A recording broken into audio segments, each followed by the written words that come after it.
ನನ್ನ ಮಿತ್ರರೇ, ನಾನು ನಿಮಗಿವತ್ತು ಕರ್ನಾಟಕ ಪೊಲೀಸ್ ಅನ್ನುವ ಒಂದು ಕಾನ್ಸೆಪ್ಟ್ ಬಗ್ಗೆ ತಿಳಿಸಲು ಬಂದಿದ್ದೇನೆ. ಕರ್ನಾಟಕ ಪೊಲೀಸ್ ಅಂದರೆ ನಮ್ಮ ದೇಶದಲ್ಲಿ ಕರ್ತವ್ಯ ನಿಷ್ಠೆಯಲ್ಲಿ ಪ್ರಥಮ ಅನ್ನೋದು ತಮಗೆಲ್ಲರಿಗೂ ತಿಳಿದಿರುವ ಮಾತಾಗಿದೆ. ಈ ನಮ್ಮ ಕರ್ನಾಟಕ ಪೊಲೀಸ್ನಲ್ಲಿ ಸಿವಿಲ್ ಮತ್ತು ರಿಸರ್ವ್ ಅಂತ ಫೋರ್ಸ್ ಇದ್ದು, ಇದರಲ್ಲಿ ಕರ್ನಾಟಕ ರಿಸರ್ವ್ ಪೊಲೀಸ್ ಅಂದರೆ KSRP ಅಂತಾನೂ ಕರೀತಾರೆ.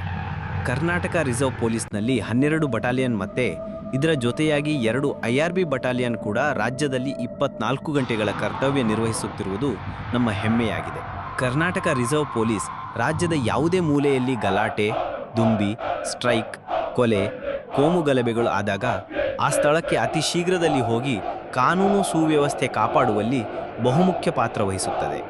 ಅದೇ ರೀತಿಯಾಗಿ ಕರ್ನಾಟಕ ರಿಸರ್ವ್ ಪೊಲೀಸ್ ಯಾವುದೇ ಊರಲ್ಲಿ ಜಾತ್ರೆ, ಗಣೇಶ ಚತುರ್ಥಿ, ನವರಾತ್ರಿ, ಈದ್ ಮಿಲಾದ್, ರಂಜಾನ್, ಬಕ್ರೀದ್, ಕ್ರಿಸ್ಮಸ್ ಮತ್ತು ಎಲ್ಲ ಹಿಂದೂ, ಮುಸ್ಲಿಂ, ಕ್ರೈಸ್ತ ಧರ್ಮದವರ ಹಬ್ಬಗಳಿಗೂ ರಾತ್ರಿ ಹಗಲು ಬಂದೋಬಸ್ತು ಕರ್ತವ್ಯ ನಿರ್ವಹಿಸುತ್ತಿರುತ್ತಾರೆ. ಕರ್ನಾಟಕ ರಿಸರ್ವ್ ಪೊಲೀಸ್ನಲ್ಲಿ ಮೊದಲಿನ ಬಸ್ಸುಗಳಿಗೂ ಇವಾಗಿರುವ ಬಸ್ಸುಗಳಿಗೂ ಬಹಳ ಬದಲಾವಣೆಯಾಗಿದೆ ಅನ್ನೋದು ಒಂದು ಖುಷಿ ವಿಚಾರ. ಅದೇ ರೀತಿ ಕರ್ನಾಟಕ ರಿಸರ್ವ್ ಪೊಲೀಸ್ ನಮ್ಮ ರಾಜ್ಯದಲ್ಲದೆ ಹೊರ ರಾಜ್ಯಗಳಲ್ಲೂ ಕರ್ತವ್ಯ ನಿರ್ವಹಿಸುತ್ತಿರುವುದು ಹೆಮ್ಮೆಯ ವಿಚಾರ. ಹೊರಗಡೆ ರಾಜ್ಯ ಚುನಾವಣೆ ಬಂದೋಬಸ್ತ್ ಮತ್ತು ದೆಹಲಿಯಲ್ಲಿರುವ ನಮ್ಮ 2 ಕರ್ನಾಟಕ ಭವನಗಳ ಬಂದೋಬಸ್ತ್ ಕರ್ತವ್ಯ ಕೂಡ ನಮ್ಮ KSRP ಪೊಲೀಸ್ ಮಾಡುತ್ತಿರುವುದು ಹೆಮ್ಮೆಯ ವಿಚಾರ. ಕರ್ನಾಟಕ ರಿಸರ್ವ್ ಪೊಲೀಸ್ ರಾಜ್ಯದಲ್ಲಿ ಶಿಸ್ತು ಕರ್ತವ್ಯ ಪಾಲನೆಯಲ್ಲಿ ತನ್ನದೇ ಆದ ಒಂದು ಬಿರುದು ಹೊಂದಿದೆ.